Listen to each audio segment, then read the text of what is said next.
Femi Ojo is right here. How are you doing, Femi, today? Very well. We are alive. Up and grateful. Up and grateful. The only thing I can't do now is the back. You know, there is this up and grateful that people are doing back flipping and then some assaulting. Let me stay like this, but I'm up and I'm grateful. I need your teeth complete, Femi. Thank you. You don't want to try that. I agree with you. All right, let's get to the first story this morning. And of course, it's the big story of the Super Eagles and what they faced in Libya, yesterday. But the guys are back to the country, and we thank God that they are back. But of course, the conversation is still ongoing because the match seemed not to be played or will not be played.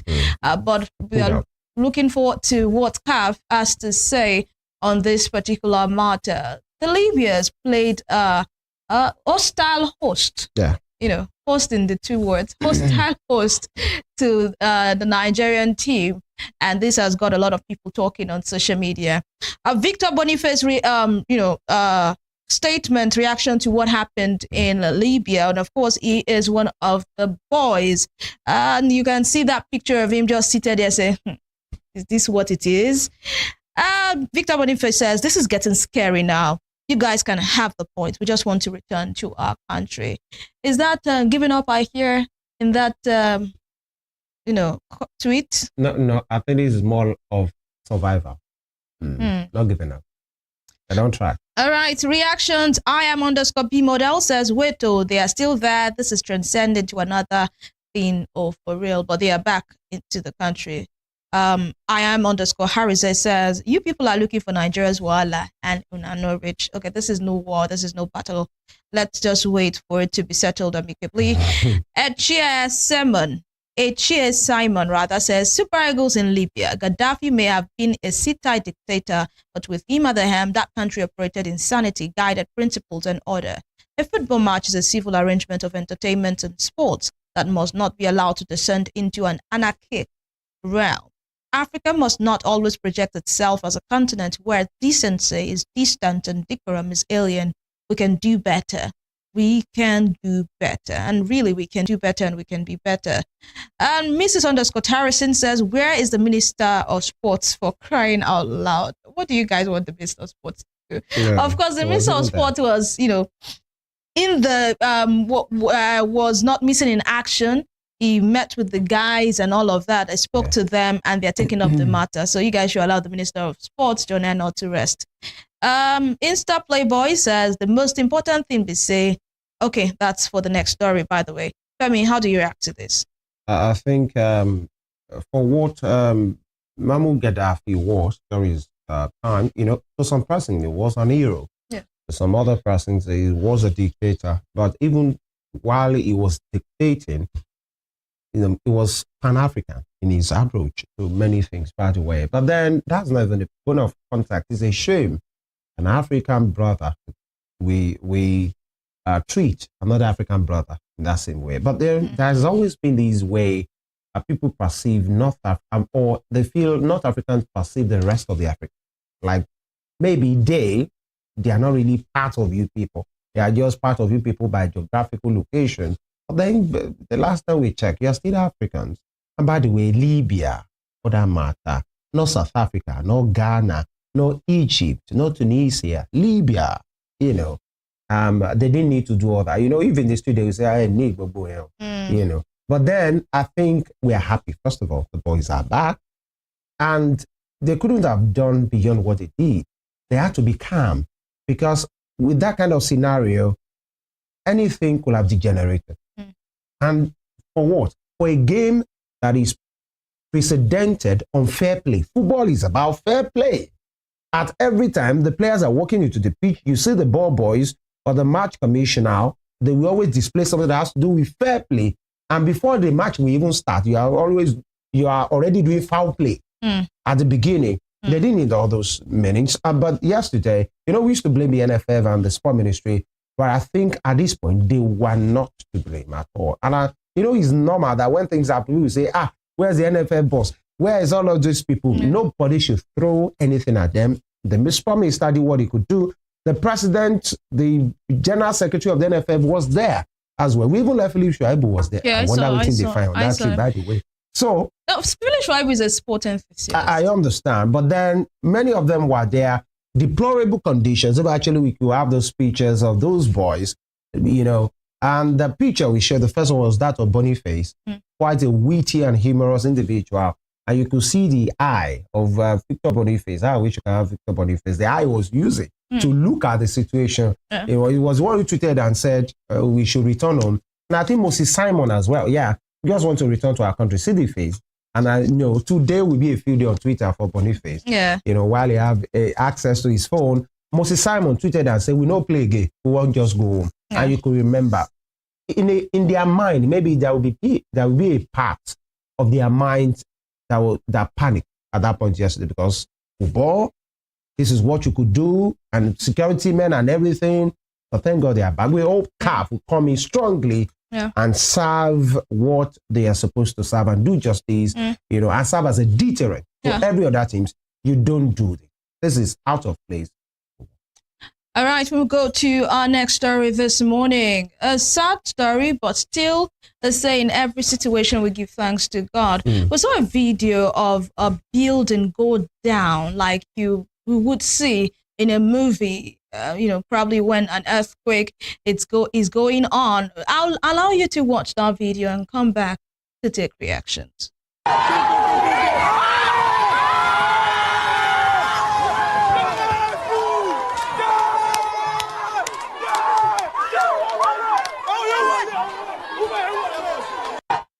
And of course, that's a building in Lagos State going down, like from top to bottom. You see people running for their lives, people shouting and screaming. And from the report, we heard that no life was lost. And that's why I made mention of the fact that we still have to thank God, even though that's a building and people's property go down, but the lives, there was no lives lost. Let's take reaction at this time. Insta Playboy says the most important thing, we say nobody die. And Enyi Debbie says, I hope no one died evacuated, but will no be clothes hang outside. I be they left without their belongings. And Pain Away Motivator says, thank God the government were able to mark it ASAP and for the people to evacuate away from it. Even the pregnant goat ran for her life. I didn't see the pregnant goat. I don't understand. Ebitimi Glory says, now God used this demolition to save lives, but them fit the para. All right, Femi, your reaction.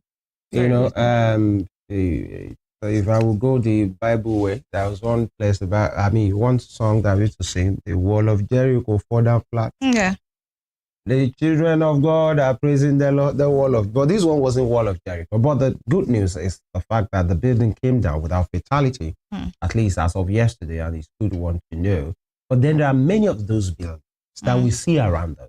And you still see one, you know, you see one vulcanizer under it, one barber somewhere, somebody, you know, having a shop under that particular place, and you'll be looking at, you know, the way we do in Nigeria, just like we have an extra life somewhere. People will say, it's God that protect person. Oh, anybody if you die anytime, and everybody wait on time, now in time they'll come be that. No, it doesn't have to be. We don't have to be reckless. And the government as well has a function to do as well. Maybe some of these structures are distressed already. Yeah. They are tired, and maybe they are built in a place that is not really good. Yes, we can demolish, you can mark. I mean, when I mean government, but then starting from the erection of those particular buildings, who give those permits? Let's even talk about building collapse, those ones that are under construction, buildings that are done on right of way of rivers, of water. And you will see sometimes some buildings are being constructed in a funny place, and then you see stop work. This mark that they put, or they put the sticker. After 2 weeks, you see that those things are removed and the construction continues. Who allows it? We should really take people to be responsible for what they have to do. But it's a good one that this particular one hasn't killed anybody. So, all right, so the next story this morning. I cannot afford to eat egg in my house. This is credited to former governor of Benue State, Gabriel Soswan. Let's watch this video. We'll come back to take reaction.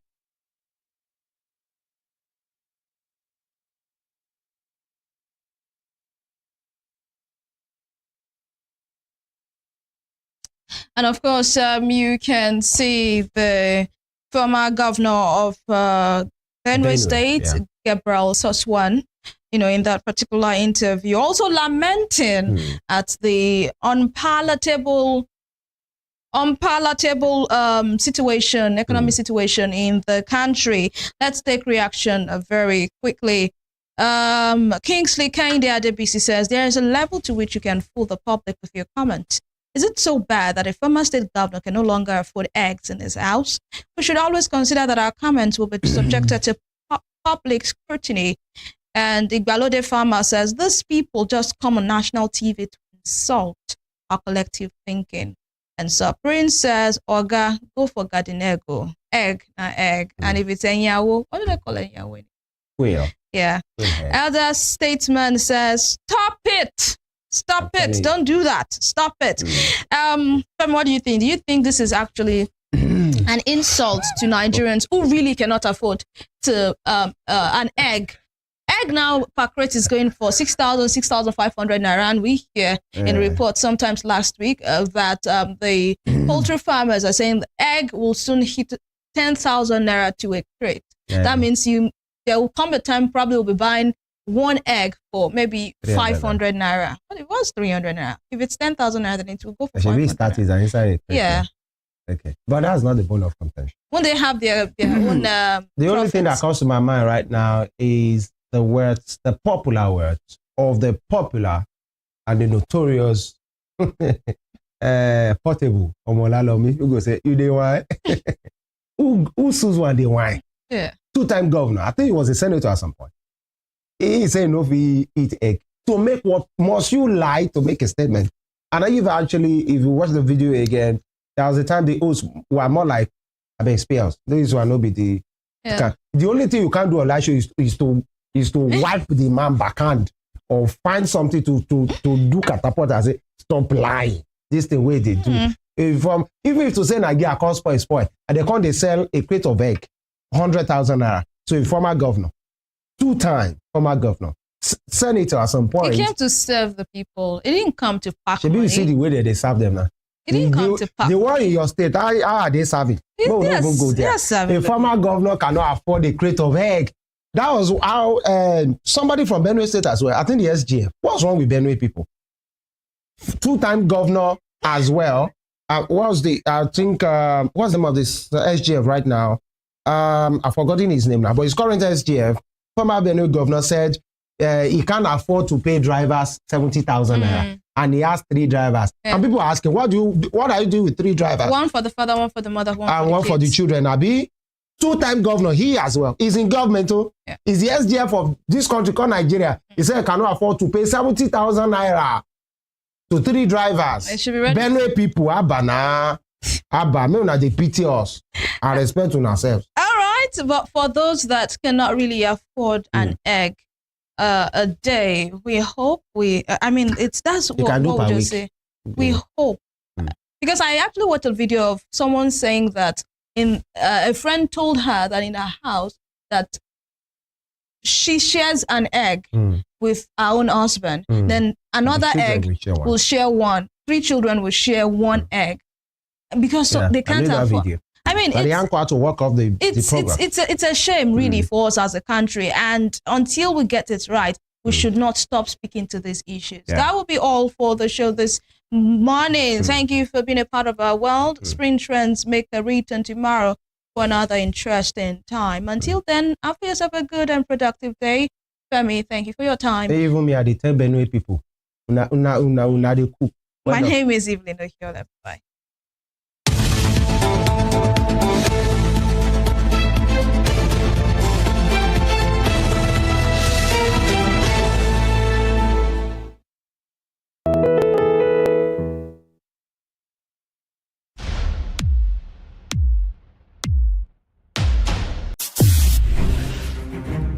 Since assuming the mantle of leadership in Osun, the state of the Living Spring, Governor Ademola Adeleke has left no one in doubt about his avowed commitment to the overall development of the state.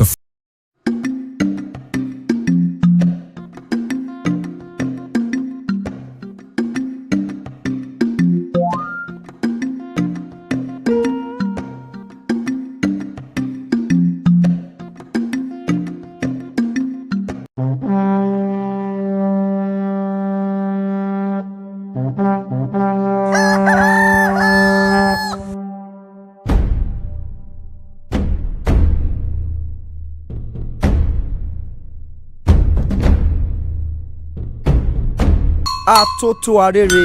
Kò ṣeé má gbọ́ ìròyìn.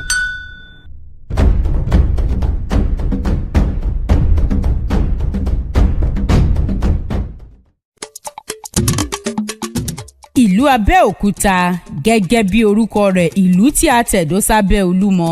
Ó jẹ́ ibùgbé àwọn ẹ̀yà Ẹ̀gbá àti Òwu tó jìjàǹgbara lọ́wọ́ Aláàfin Ọ̀yọ́ àtijọ́. Láàrin ọdún 1775 sí 1780 ni akọni Lísàbí Àgbòǹgbò Àkàlà léwájú wọn láti dáwọ́ sísan ìṣákọ́lẹ̀ fún Aláàfin dúró. Ìdí nìyí tí àwọn ọmọ Abẹ́òkúta ṣe ń pe ara wọn ní ọmọ Ẹ̀gbá mọ Lísàbí Àgbòǹgbò Àkàlà. Ìlú Abẹ́òkúta jẹ́ ìlú àwọn ọ̀làjú àti aláfẹ́. Ọ̀pọ̀ àwọn òyìnbó aláwọ̀ funfun ló fi bẹ̀ ṣe ìlú, pàápàá lásìkò ìjọba amúnisìn. Ṣọ́ọ̀ṣì àkọ́kọ́ nílẹ̀ Nàìjíríà ní St. Peters tó wà ní Aké. Ilé ìwòsàn àkọ́kọ́ nílẹ̀ Nàìjíríà Sacred Heart Hospital ìlú Abẹ́òkúta ló wà. Aláké lorúkọ oyè ọba ìlú Ẹ̀gbá. Bẹ́ẹ̀ sì ni Òkè Olúmọ wà níbùdó tó tẹ́jú láti lè fi rí gbogbo ìlú Abẹ́òkúta ní orí òkè náà. Àwọn ọ̀jọ̀gbọ́n àti onímọ̀ púpọ̀ ló jẹ́ ọmọ bíbí ìlú Abẹ́òkúta. Àwọn bíi ọ̀jọ̀gbọ́n Wọlé Ṣóyínká, ọ̀jìnmí akọni obìnrin ní Fúnmiláyọ̀ Ransom Kuti àtọ̀pọ̀ àwọn míì. Iṣẹ́ àgbẹ̀ àti àdìrẹ níṣẹ́ tó gbayì nílùú Abẹ́òkúta. Ẹ̀gbá mọ Lísàbí.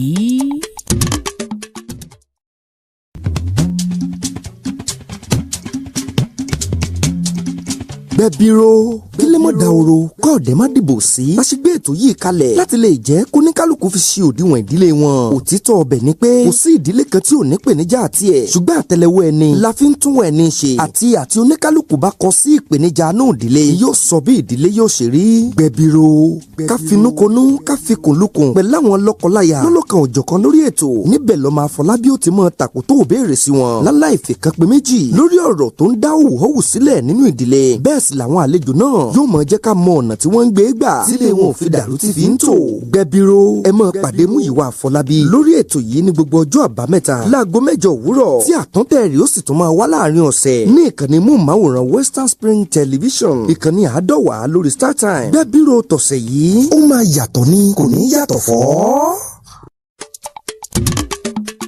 Àbújá ni olú ìlú orílẹ̀-èdè Nàìjíríà lọ́wọ́lọ́wọ́. Ọjọ́ 12 oṣù 12 ọdún 1991 ni wọ́n gbé ibùjókòó agbára Nàìjíríà kúrò nílùú Èkó lọ sílùú Àbújá lásìkò ìṣèjọba ológun ọ̀gágun-fẹ̀yìntì Ibrahim Babangida. Ìlú Àbújá ni ìlú kẹjọ tí èrò pọ̀ sí jùlọ nílẹ̀ Nàìjíríà. Ó sì jẹ́ ìlú olódi tó wà ní àárín gbùngbùn. Gbogbo àwọn ilé-iṣẹ́ àti àjọ ìjọba kọ̀ọ̀kan ló ní olú ọ́fíìsì wọn nílùú Àbújá. Gẹ́gẹ́ bó ṣe jẹ́ pé ibẹ̀ gan ni ibùjókòó agbára ìṣàkóso ilẹ̀ Nàìjíríà. Lọ́dún 2003 ni àjọ Commonwealth gbé ìpàdé wọn wá síbẹ̀. Bẹ́ẹ̀ sì ni àjọ olókoòwò nílẹ̀ adúláwọ̀ ṣe lọ́dún 2014. Kódà lọ́dún 2016 àjọ tó ń rí sí ọ̀rọ̀ àwọn ọmọdé ìyẹn UNESCO gbà á gẹ́gẹ́ bí ibùdó ìkẹ́kọ̀ọ́ wọn. Díẹ̀ lára àwọn ibùdó tó gbajúgbajà nílùú Àbújá ni àpáta agbára Aso Rock, ilé aṣòfin àpapọ̀, ilé aṣojúṣòfin ilẹ̀ yìí, àpáta Zuma Rock, Millennium Park, báńkì àpapọ̀ ilẹ̀ Nàìjíríà CBN, mọ́ṣáláṣí àpapọ̀ àti ibùdó ilé ìjọsìn àpapọ̀ àwọn Kìrìsìtẹ́nì. Ẹkùn ìdìbò 6 ló wà nílùú Àbújá: Abaji, Buhari, Gwagwalada, Kuje, Kwali àti Abuja Municipal. Kílìṣì tó jẹ́ ohun ìpanu tí wọ́n fi ẹran pèsè ló jẹ́ oúnjẹ tó wọ́pọ̀ tí gbogbo èèyàn sì nífẹ̀ẹ́ sí nílùú Àbújá. Ó jẹ́ ibùdó ìsinmi fún ọ̀pọ̀ àwọn arìnrìn-àjò láti ẹkùn kọ̀ọ̀kan nílẹ̀ Nàìjíríà nítorí pé àárín gbùngbùn ló wà. Ìlú Àbújá rèé o, ibùdó agbára ìṣàkóso ilẹ̀ Nàìjíríà, ògo ilẹ̀ adúláwọ̀.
Western Spring Television.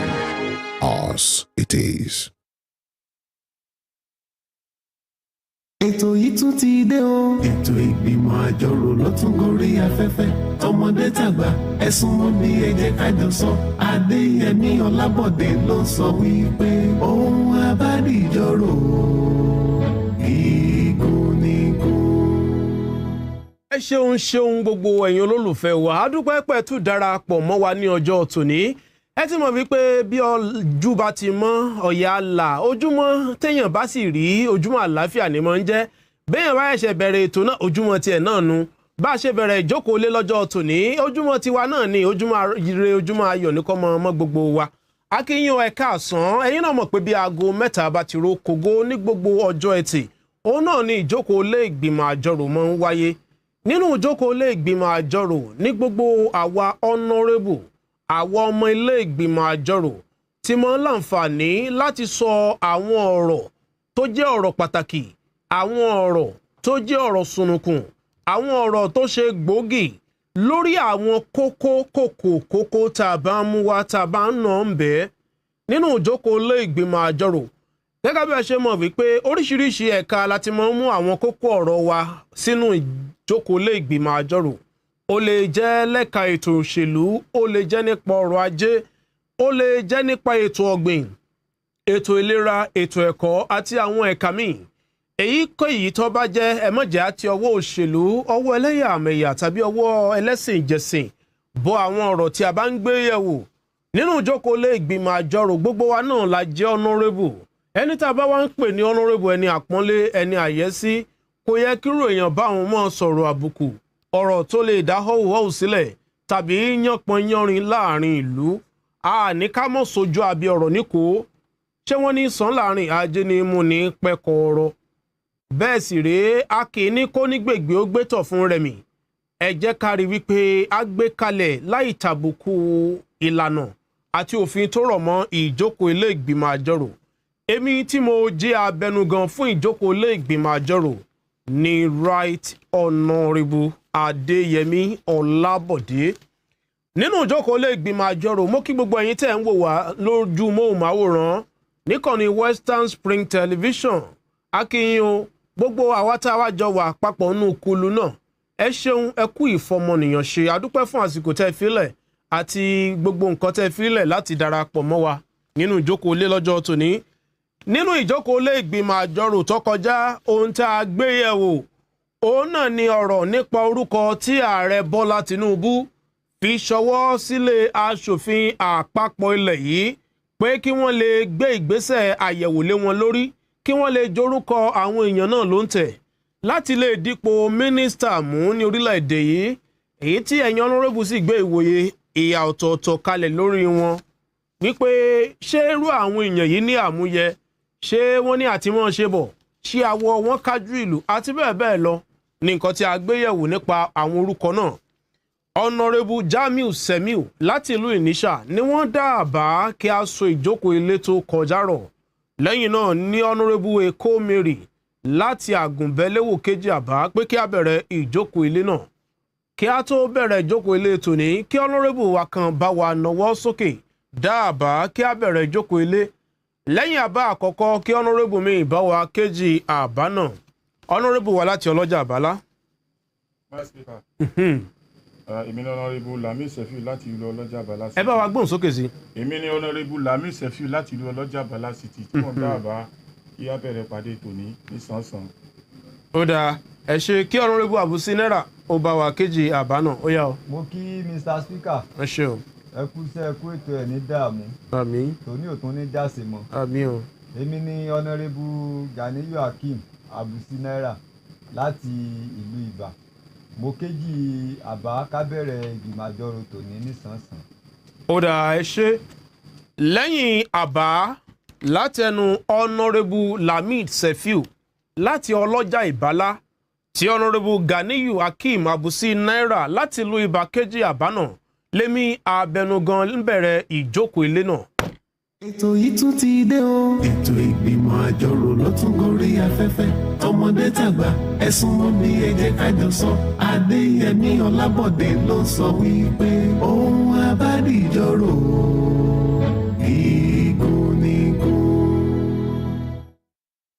Yorùbá bọ̀ wọ́n ní ariwo oge kọ́ ni ayé jíjẹ.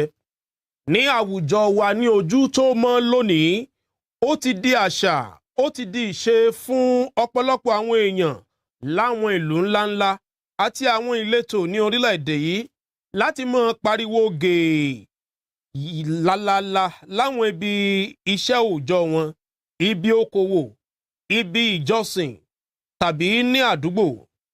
Bí àwọn ibùdókọ̀ ọkọ̀ èrò ṣe ń lo ẹ̀rọ gbohùngbohùn fún pípe àwọn èrò sọ́kọ̀ fún ṣíṣe ìkéde, ní àwọn olóògùn, àwọn aláporó, àwọn alágbo, àwọn ọlọ́ṣẹ àti àwọn míì tó ń kiri ọjà kan àbí òmíì máa ń fi gbohùngbohùn pariwo sí etígbọ̀ àwọn aráàlú ní àwọn ọjà, àwọn ibùdókọ̀ ọkọ̀ èrò àti àwọn agbègbè míì tó jẹ́bi tí àwọn èèyàn péjọ sí bíbà ní àárín àdúgbò tó fi mọ́ àárín agboolé. Ọ̀rọ̀ pípariwo gèè náà kò yọ àwọn ilé ìjọsìn sẹ́yìn. Bí ọ̀pọ̀lọpọ̀ ilé ìjọsìn ní ti ọmọlẹ́yìn Kristi ṣe ń lo gbohùngbohùn tí ariwo rẹ̀ rinlẹ̀ dòdòdò lásìkò ìjọsìn ní ọjọ́ ìsinmi tàbí láàrin ọ̀sẹ̀, bẹ́ẹ̀ náà ni ọ̀pọ̀lọpọ̀ mọ́ṣáláṣí ń lo gbohùngbohùn láti fi pe ìrun ìdájí tàbí àwọn ìrun míì. Ọ̀pọ̀lọpọ̀ ìgbà ni àwọn òǹwòye ti ń béèrè pé kí ló lè mú kí ilé ìjọsìn tí àwọn olùjọ́sìn wọn ò ju 10 tàbí kó má tiẹ̀ pé 20 èèyàn ó máa lo gbohùngbohùn, èyí tó máa ń sábà dí àwọn ará àdúgbò lọ́wọ́ ní ọ̀pọ̀lọpọ̀ ìgbà. Wọ́n ń béèrè pé ṣé kò sí òfin tó de àwọn èèyàn yìí? Ṣé kò sí òfin tó de ìṣọwọ́ gbé ilé ìjọsìn kalẹ̀ yálà ṣọ́ọ̀ṣì àbí mọ́ṣáláṣí ni? Wọ́n ní àbí tó bá wà, kí ló dé tí ọ̀pọ̀lọpọ̀ máa ń kó etí ikún sí àti rí wípé wọ́n ṣe ohun gbogbo tó yẹ kí wọ́n ṣe? Wọ́n tún béèrè pé ṣé dandan gan ni ká pariwo ká tó jọ́sìn? Ṣé tá a bá ti pariwo Ọlọ́run ò lè gbàdúrà ni? Bẹ́ẹ̀ sì rèé, ọ̀pọ̀lọpọ̀ ló jẹ́ pé ariwo gèè ló jẹ́ kí wọ́n ní àìsàn tí ìjẹ́kẹ́yìn òórùn sùn nílé ìwòsàn.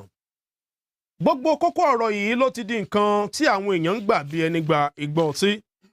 Bí ọ̀pọ̀lọpọ̀ ṣe ń sọ pé ó yẹ kí ìjọba ó pa kìtìmọ́lẹ̀ gbé òfin kalẹ̀ gẹ́gẹ́ bí àwọn ìpínlẹ̀ kan ti ṣe ń ṣe láti fi òfin de ariwo gèè eléyìí tó ń tàbùkù tàbí ba àlàáfíà àwùjọ jẹ́. Bákan náà làwọn èèyàn ń sọ wípé kí ló dé, kí ni ojúṣe àwọn lájọ-lájọ tó ń mójútó ọ̀rọ̀ àyíká ìṣọwọ́ pariwo ní àwùjọ wa? Àwọn ìbéèrè tó àwọn ajú wa nínú ìjókòó ilé ìgbìmọ̀ àjọrò lónìí tó ti di àìláṣọ Ọlọ́run pàká tó jẹ́ ohun àpérò fún gbogbo ọmọ eriwo. Ìbéèrè àkọ́kọ́: kí ló dé tí àlàbọ̀rùn di ẹ̀wù nípa ariwo pípa gèè tó sì ń fojoojúmọ́ di ẹ̀wù sọ́rùn àwọn aráàlú, àwọn òǹtajà, àwọn ilé ìjọsìn àti àwùjọ ilẹ̀ yìí lápapọ̀? Ìbéèrè kejì: ṣé ó tiẹ̀ dìgbà tá a bá tó pariwo gèè kí Ọlọ́run ó tó gbọ́ àdúrà ní ṣọ́ọ̀ṣì àbí mọ́ṣáláṣí? Ìbéèrè kẹta: irúfẹ́ òfin wo lẹ̀yin rò pé ó yẹ kí ìjọba ó gbé kalẹ̀ láti tako ariwo pípa gèè láwùjọ, àti pé irú ìjìyà wo ló tọ́ sí àwọn tí ẹran ọ̀rọ̀ náà bá há mọ́ lẹ́yìn, kó lè jẹ́ ẹ̀kọ́ fún gbogbo àwọn tó lè fẹ́ sọ́rú aṣọ bẹ́ẹ̀ ṣòro? Ọ̀rọ̀ rẹ̀ ó gbogbo ẹ̀yin honorable nínú ìjókòó ilé ìgbìmọ̀ àjọrò. Ọ̀rọ̀ sunukun ojú sunukun la fi wò ó. Ọ̀rọ̀ kan lẹ̀kan bá lé ohun tó bá kan orógùn ó ti kan ìgbákọ. Àwọn ìbéèrè mẹ́tẹ̀ẹ̀ta yìí òun náà lájọ ń pẹ̀kẹ́ lò tí ẹ̀yin honorable ó sì mọ̀ gbé ìdáhùn àti ìwòye ti yín kalẹ̀ nípa àwọn ìbéèrè náà. Ẹ̀yin tẹ́ ń wò wá nú ilé, àwọn ojú òpó tí à ń lò rèé o, ẹ kúrò nídìí tẹlifíṣàn yín, ẹ yí móhùnmáwòrán yín sísàlẹ̀, ẹ kúrò níbi tariwo wà. Ojú òpó àkọ́kọ́ 0913-259-9000, èkejì 0816-466-4844. Òun náà lẹ́ ń wò ní ojú ìwòran yín un, àtọjú òpó kìíní àti èkejì. Kò séyìí tẹ́ ẹ lè lò láti fi dá sí ohun tá à ń gbé yẹ̀wò. Kẹ́yìn honorable tẹ́ wà ńlé, kẹ́yìn náà fi nawọ́ sókè nínú ìjókòó ilé ìgbìmọ̀ àjọrò. Ẹ já bẹ̀rẹ̀ pẹ̀lú àwọn honorable tá a wà nínú kulu náà kó tó di pé a tẹ̀síwájú lọ sí ọ̀dọ̀ àwọn aráalé. Honorable Jamiu Semiu ẹ̀nà wókè ó yá o. mo kí abẹnugan ilé o mo kí akójànú ilé mo sì kí akọ̀wé ilé náà ilé ìgbìmọ̀ àjọrò lónìí jó dàrú o mo kí àwọn ojúgbà mi tí àjọ wà ní ìjókòó lè tòní Ọlọ́run ní fi tòní ṣe òpin fún wa èmi ni honourable comrade Jamiu Semiu láti ìlú Ìnísà tí mo sì ń sojú Odò Ọ̀tìn South àti Ọlọ́rundá lápapọ̀ local government tí mo tún wá jẹ́ ìmọ̀ọ́mù àgbà fún gbogbo ilé ìgbìmọ̀ àjọrò pátápátá abẹnugan ilé ọ̀rọ̀ tẹ́ mú wá lónìí ọ̀rọ̀ tó dáa ni tẹ́rí inú ilé wọn nínú ilé láti ń kó mẹ́sàn-án mẹ́wàá ròdì kó tó di wípé yóò kàn jọba àwa gangan ni ká kọ́kọ́ sàn ara wa ná torí wípé ìwọ tó ń fi ariwo tiẹ̀ tó ń fi ń dí tọmọlàkejì lọ́wọ́ ṣé ó yẹ kí tẹ́rí ó yẹ kí èèyàn náà ò máa ronú wò láàrin ara ìwọ pé n tí mò ń ṣe yìí n tí ò bójú mu ni ẹlòmíín sì rèé n tí ń ṣe yóò ó fẹ́ òun gan mọ̀ pé bóyá kò mọ̀ pé tó ń ṣe ò dáa ni o ó wá fẹ́ kí wọ́n sọ fún un pé àwọn tó ń ṣe yìí ò dáa ó wá yọ kó mbẹ. àkọ́kọ́ ni wípé nígbà mú kíní gbòǹgbò rẹ torí wípé òun ta ọjà tó fi ń di ọmọ làkejì lọ́wọ́ ládùúgbò ẹlòmíì gan tó bá ṣe kọjá mọ́sáàsì gan tàbí kọjá tó ṣe ẹsẹ̀ mọ́ ẹ dákẹ́ tí ó sì yẹ kó rí bẹ́ẹ̀ ṣé wá rí èmi ó àdúgbò kọ̀ọ̀kan ìníká kọ́kọ́ ti gbé pàápàá jùlọ lọ́dọ̀ tiwa akẹ́lẹ̀ sọ ní ìwọ tó o bá ti tan jẹnẹrétọ̀ rẹ kò gbọ́dọ̀ jágo mọ́kànlá lọ for example ẹ jẹ́ fún àwọn ọmọ ilé ní kíní example kan ní ọ̀dọ̀ wa ó lè lọ ká obìnrin kan mọ́nú ilé kò sọ́kọ rẹ̀ lé ẹ jẹ́ mọ̀ wípé ẹ gbà mí o ẹ gbà mí o ẹ gbà mí nítorí pé wọ́n ti ń já géètì rẹ̀ ẹ gbà mí làwọn ará àdúgbò làwọn tó wà ní ilé kẹta ń gbọ́ tí wọ́n fi pe ọlọ́dẹ wọ́n pe èmi ẹnìkan pè mí ẹ dápẹ́ bá pe ọlọ́dẹ o wàláì àìsí ariwo tó bá jẹ́ wípé wọ́n tan jẹnẹrétọ̀ ni ṣe mọ̀ wípé ànígbó ẹ gbà mí ṣùgbọ́n community kọ̀ọ̀kan ni kí wọ́n lọ múra sọ́rọ̀ ara wọn ṣọ́ọ̀ṣì míì wà tó jẹ́ wípé wọn ò ju 5 lọ gẹ́gẹ́ bí ti abẹnugan sọ ẹ wàá mú ariwo ẹ mọ̀ kò kìí ṣe dandan ni gẹ́gẹ́ bí ìbéèrè tẹ̀ béèrè kìí ṣe dandan ni ó dìgbà tá a bá kọ́kọ́ pariwo Ọlọ́run tó gbọ́ wa bọ́ ṣàdúrà jẹ́jẹ́ Ọlọ́run ó gbọ́ ìwọ mọ́sálásí tó jẹ́ wípé ẹ bá ti pèrún àkọ́kọ́ tẹ pèrún ẹlẹ́ẹ̀kejì kò nídìí kẹ́ mọ́ gbogbo àsàlátù tẹ́ bá ṣe ẹ mọ̀ ṣe nínú ilé ni Ọlọ́run kò fẹ́ ká fàyè nira wa lára tọ́lọ́run bá ti fi wá tí ò bá ti ní ọ́la káwa náà mọ̀ fàyè nira wa lára èmi ó kàn wá rọ̀ jọba báyìí bí ó ti wá kàn jọba ni wípé èmi ò bá torí alẹ́mọ̀fẹ́ mọ̀ fẹ́ jọ ara wa sùn àwọn kan bí àwọn kan ṣe wà tó jẹ́ wípé bọ́ bá gbé pátápátá kó síbi tí ò yẹ kó gbé sí wọn ó gbà lọ́wọ́ rẹ̀ wọn ó gbé pò ń bẹ̀ ìní mo wá fẹ́ kí ìjọba náà wọn ó dákun kí wọ́n mọ̀ bá wa rìn títì ẹni tó bá rí wípé wọ́n ń pariwo dí ọmọ làkejì lọ́wọ́ kí wọ́n bá gbé. ó dà honourable Jamiu Semiu mo fọwọ́ àtọmọdé yín lẹ́nu ẹ jẹ́ ká wo honourable tó wà nílé tí wọ́n fẹ́ nọwọ́ sókè hello. ẹ káàsán o. ẹ bá wa gbóhùn sókè. Honourable Taiwo Asa Elégìrẹ́ láti ìlú Ẹdẹ. tọ́ à ń gbọ́ yín honourable Taiwo Hasan. bẹ́ẹ̀ rí gbogbo àti kìrìtẹ́nì àti àwọn tí wọ́n ń ta gbogbo oògùn nǹkan káàkiri gbogbo wọn pátápátá bákan náà ni wọ́n. alákọ̀ọ́kọ́ òun ni ti àwọn ẹlẹ́sìn ìgbàgbọ́ tó jẹ́ wípé ní ẹlòmíì ò ní ju 3-4 lọ nílé ìjọsìn wọ́n wà yín kíní máìkì wọn ó yí òkè ìrànràn tààrà àdúgbò. ẹ má gbàgbé pé bó ṣe kan ẹlẹ́sìn ìgbàgbọ́ kìrìsìtẹ́nì náà ló kan mùsùlùmí ọ̀pọ̀lọpọ̀ mọ́ṣáláṣí náà ni wọ́n ju péréte ń bẹ o. méjèèjì náà máa sọ̀rọ̀ lé lórí. méjèèjì máa sọ̀rọ̀ lé lórí. ẹlòmíì gbà tí ẹ bá pariwo ní ọ̀sán tó bá tún wá di òru ó tún wá fáwọn ṣèṣọ òru ó tún yín òkè ìrànràn. kẹ́ ẹ tún wá rí ti ẹlẹ́sìn mùsùlùmí bí ó ṣe wà ní líìkì náà lọ wà ní gbàǹjà irú kan náà gbogbo wa. ti àwa ẹlẹ́sìn mùsùlùmí tí a bá ti pèrún àkọ́kọ́ láago 5 lọ́dà aago 5 àbọ̀ tí ọ̀pá sàlátù ẹlòmíì ò tún wá ti kẹ́sẹ̀ tí orin mùsùlùmí bọ̀ títí di aago 6 kó kírun pálá ń bá ká gan. tá a bá ṣẹ̀sìn ara wa jẹ́jẹ́ gan ọlọ́run gan tá à ń ké pè yìí ẹ pariwo dọ́là o kò pé kóun ọ gbàdúrà ẹ pariwo kò pé kọ́ mọ́ gbàdúrà èèyàn. wá ló dé ẹlòmíì wá mọ̀ọ́mọ̀ fẹ́ràn ó yìn pé wọn bá àmọ́ retí borí ládùúgbò èyí tó kálẹ̀ ni ti àwọn tí wọ́n ń ta àgúnmu bóyá àgúnmu bá o àgúnmu jẹ̀dí o àporó o ẹlòmíín gbọ̀ bá wá dé ibi tí èrò pọ̀ sí ni wọ́n wà yókè ranran àárín wákàtí kan yóò wà gbọ́pọ̀ ọ̀lẹ́ yóò mọ̀ káàkiri agboolé láti mọ̀ tó ọkọ̀ sì ní ń pariwo yìí láìsí rẹ̀ ń pariwo. so ìdí èyí bí ìjọba bá lè bá a ṣe nǹkan tí ó jẹ́ pé òfin ó wà àtàwọn díntò ògùn àti mùsùlùmí àti kírísítẹ́nì tí wọ́n bá a ṣe ẹ̀kú ètò Western Spring Television ní ìbàjẹ́. àmì ẹ ṣeun kí ló dé tá a rí yín lójú korojú nù jókòó lé ìgbìmọ̀ àjọrò lónìí. ó dáa wọ́n ti kúrò ńbẹ̀. Honourable Taiwo Hassan-Eleji rẹ̀ ẹ wá ṣàlàyé o bóyá ẹ sanwó òtanràn ni pé àárín yín lójú korojú ilé lẹ́wà tẹ́ ti ń náwó sókè lónìí adúpẹ́ gidigidi ní ọwọ́ yín. Honourable Jamiu Semiu. gẹ́gẹ́ bí àkótán mi ayé ti lu kára bí ajere nísìn ìdí ni wípé ìwọ tó bá mọ̀ pé o fẹ́ polówó ọjà bá orí àwọn kìíní tí wọ́n ń lò ní ìsìn ẹgbẹ́ orí rẹ̀ lọ tàbí kó réfẹ̀fẹ̀ mú bẹ́ńlẹ̀. Western Spring Television yóò wá á ṣe polówó réfẹ̀fẹ̀ mú bẹ́ńbẹ́ wàá lọ pariwo wàá lọ polówó ọjà rẹ̀ ayégun ó gbọ́ ju pọ́ùn pariwo títì lọ.